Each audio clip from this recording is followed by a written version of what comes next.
शेरदास friends, welcome to my YouTube channel. I am your friend Priyanka.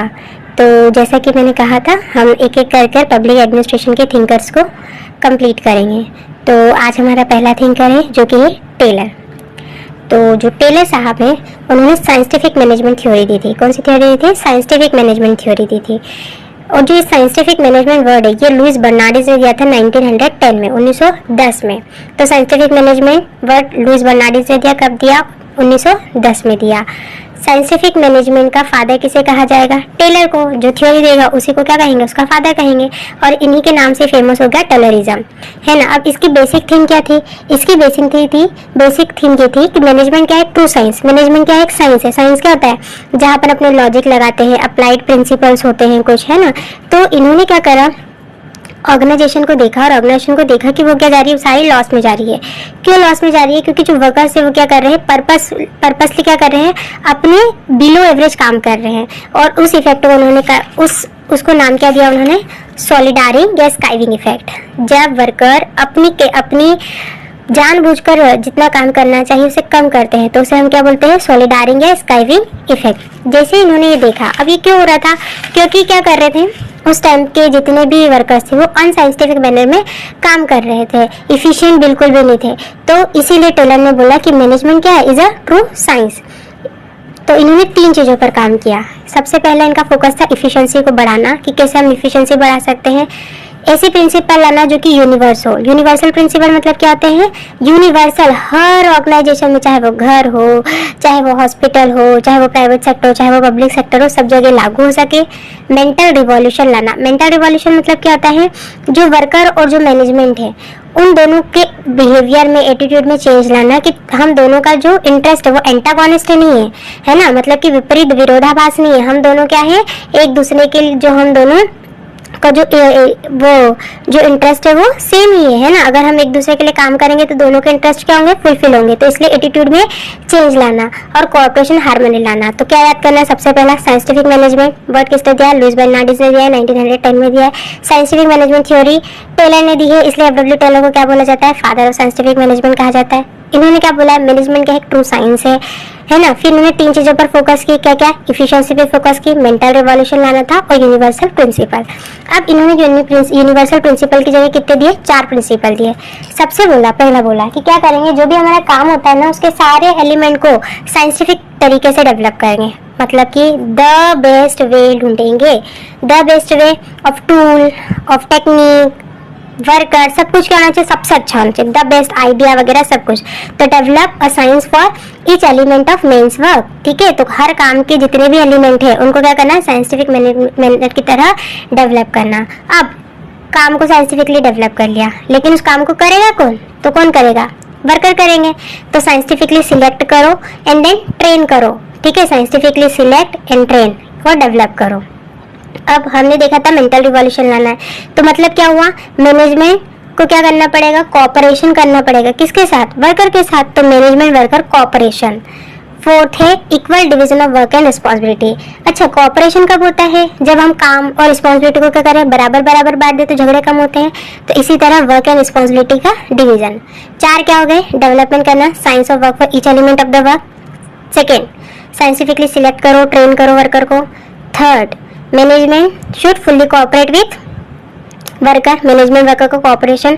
4th, cooperation कैसे आएगा? जब division होगा work and responsibility का। हो गए। अब इन्हीं को बेसिस मानते हुए जो आगे ऑथर थे इन्होंने क्या करा, इसी को 5 रूल के नाम पे दे दिया। क्या बोला?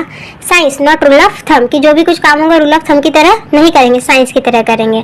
हार्मनी, मिलजुल के करेंगे, लड़ाई झगड़ा नहीं करेंगे, हार्मनी नॉट डिस्कॉर्ड। कोऑपरेशन, मिलजुल के काम करेंगे, अकेले अकेले नहीं। तो cooperation not individualism. Maximum output देंगे, ना कि रेस्ट्रिक्टेड आउटपुट, है ना, कम आउटपुट नहीं, जबकि जब जितना ज़्यादा हो सके उतना।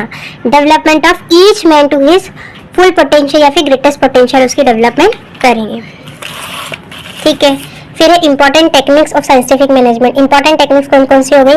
तो ये बहुत ज़्यादा प्रीवियस ईयर क्वेश्चन में आया है। फंक्शनल फॉरमैन, जो टेलर थे ना वो बोलते थे कि यूनिटी ऑफ कमांड में नहीं मानते थे, वो बोलते थे फंक्शनल फॉरमैन। फंक्शनल फॉरमैन का मतलब क्या हुआ कि जो सुपरवाइजर है वो कितने होने चाहिए? 8 सुपरवाइजर होना चाहिए, है ना। कितने सुपरवाइजर होने चाहिए वर्कर को सुपरवाइज करने के लिए? 8। 8 होना चाहिए, ठीक है। तो उनको नाम दे दिया उन्होंने फंक्शनल फॉरमैन, और उनको भी उन्होंने 2 ग्रुप में बांट दिया, एक प्लानिंग ऑफिसर होंगे और एक होंगे प्रोडक्शन ऑफिसर होंगे। जो प्लानिंग ऑफिसर होंगे वो क्या काम करेंगे, प्लानिंग का काम करेंगे, जैसे कि रूट या फिर ऑर्डर ऑफ वर्क देखेंगे, कहाँ से को कैसे कैसे काम होगा, फिर इंस्ट्रक्शन की प्लानिंग करेंगे, टाइमिंग कॉस्ट कितना लगेगा, डिसिप्लिनरी मेंटेन करने वाला, ठीक है। प्रोडक्शन ऑफिसर, प्रोडक्शन में क्या क्या होगा, ये शो फ्लोर या एग्जीक्यूशन वाले लोग होंगे। इसमें याद रखना सारे बॉस है, जैसे कि स्पीड को देखेंगे, गैंग बॉस होगा। ये गैंग बॉस क्या काम करता है कि ये गैंग बॉस देखता है कि ऐसा तो नहीं कहाँ पे कमी आ रही है, वहाँ पे कंप्लीट करता है ना। रिपेयर बॉस रिपेयर का, और इंस्पेक्टर इंस्पेक्शन का काम करता है, प्रोडक्शन कैसा चल रहा है वगैरह वगैरह। एक आई इधर है, एक आई इधर है, तो यहाँ पे इंस्ट्रक्शन है और यहाँ पे क्या है, इंस्पेक्टर है। तो याद करें फटाफट, रूट क्लर्क या फिर ऑर्डर वर्क, इंस्ट्रक्शन का, टाइम कॉस्ट और डिसिप्लिन, फिर speed boss, gang boss, repair boss और इंस्पेक्टर हो गया। तो ये यूनिटी ऑफ कमांड में नहीं मानते थे। फिर इन्होंने कितनी टेक्निक दी है, इन्होंने बोला कि अगर हमको वर्क एफिशिएंसी बढ़ाना है तो हमको क्या करना पड़ेगा, जो वर्क प्रोसेस को क्या करना पड़ेगा, एनालिसिस। जब इन्होंने एनालिसिस किया तो इन्होंने मोशन की स्टडी करी। मोशन मतलब कि जैसे हाथ पे हिला रहे तो अननेसेसरी मोशन तो नहीं, उसको हटा दो। टाइम स्टडी के, जितना टाइम लगना चाहिए उतना ही हो रहा है। डिफरेंशियल पीस रेट सिस्टम, ये याद रखना कि टेलर का कौन सा है, डिफरेंशियल पीस रेट सिस्टम। जो जितना काम करेगा, जितने पीस बनाएगा उसको उतना ही पैसा मिलेगा। और एक है एक्सेप्शन प्रिंसिपल। एक्सेप्शन प्रिंसिपल मतलब जो है रूटीन वर्क से अलग, मतलब कि ऐसे कौन से काम हो रहे हैं कंपनी में जिससे प्रोडक्टिविटी डिक्रीज हो रही है या जिससे बढ़ाई जा सकती है ना, कोई और नीड है क्या ऑर्गेनाइजेशन में, तो होता है एक्सेप्शन प्रिंसिपल। अब आ जाते हैं हम टेलर के कुछ फॉलोवर्स। तो जैसे इनको कैसे याद रखेंगे, पहले तो टेलर है तो टेलर को बोलेंगे जी, तो 2 तो जी हो गए। एच.एल. गेंट हो गए और एक गिलबर्ट हो गया। तो जो एच.एल. गेंट है उन्होंने क्या दिया है, इन्होंने बोला कि जो भी हैबिट होती है वो अच्छी हैबिट बनाओ, तभी क्या होगा, प्रोडक्शन बढ़ेगा। तो हैबिट ऑफ इंडस्ट्री, और इसके लिए उन्होंने बोल दिया गैंट चार्ट, ठीक है। गिलबर्ट, थर्बिक, इसको उल्टा कर दो, थर्बिक हो जाता है। जब हमने उल्टा करते फ्लो लगा तो फ्लो प्रोसेस स्टार्ट दिया इन्होंने। ई से इमर्सन, ई से 12 प्रिंसिपल ऑफ इफिशिएंसी दिया इन्होंने। अब टेलर क्या काम करता है, कुकिंग का काम तो नहीं करता, तो टेलर और कुक इसके फॉलोवर है, लेकिन इन दोनों में भी डिफरेंस है। कुक क्या बोलता है कि वर्कर का पार्टिसिपेशन लो जब आप काम को एनालिसिस कर रहे हो, लेकिन टेलर बोलता नहीं, ये किसके द्वारा होना चाहिए, एक्सपर्ट के द्वारा होना चाहिए, ठीक है। अब आ जाते हैं हम बुक्स पे। तो 5 बुक ऐसे हाथ पे याद रख लो कि 5 किताबें। सबसे पहले एक तो पहले मैं रीड करके बता देती हूँ, उसके बाद हम इसको याद कर लेंगे। अब पीस रेट सिस्टम हमने देखा, differential piece rate system 1895। Shop management, the art of cutting metal, the principle of scientific management, the testimony before the special house committee.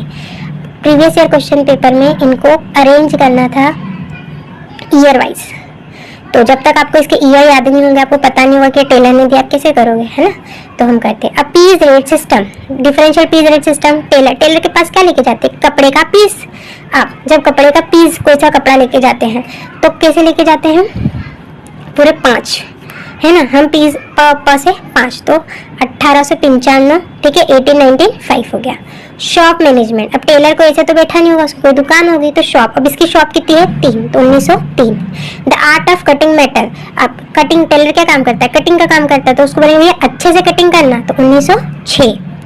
Principal of scientific management, father कौन है, ये तो principal किसने, देसी ने दिए, तो 1 और 1 11 और मेरे 11, है ना, तो फादर बन गए। फिर the testimony before the special house of committee, किसी भी टेलर के पास जब हमको सिलाते तो सबसे पहले उसका टेस्ट लेते कि अच्छा सिलेगा कि नहीं, ऐसा नहीं 12 बजा दे तो अगली बार हम जाएंगे। तो the testimony before the special house committee 1912। एक साइमन और मार्च, ये 2 जो थिंकर है, इन्होंने जो साइंटिफिक मैनेजमेंट थ्योरी उसको बोला फिजियोलॉजिकल ऑर्गेनाइजेशन थ्योरी। साइमन ने बिल्कुल मन से बोला कि अरे भैया ये क्या है, बिल्कुल फिजियोलॉजिकल, मतलब कि सिर्फ ऑर्गेनाइजेशन को उसकी फिजिक्स से देख रहा है ना, उसकी बॉडी को देख रहा है, लेकिन वहाँ पे ह्यूमन इमोशंस को क्या कर रहा है, इग्नोर कर रहा है। तो फिजियोलॉजिकल ऑर्गेनाइजेशन थ्योरी किसने बोला, साइमन एंड मार्च ने। ये हो गया हमारा, कंप्लीट हो गया यहाँ पे टेलर। अब मैं इसको 1 मिनट की वीडियो में भी कंप्लीट करवा दूंगी। आप जिसको डिटेल में देखना हो डिटेल में देखने वालों को एक फ़ायदा होगा कि कॉन्सेप्ट समझ आ जाएगा और याद इजीली हो जाएगा, ठीक है। Thank you so much. Please like, share and subscribe, ताकि मैं आगे भी वीडियोस बनाती रहूँ। जय श्री कृष्ण।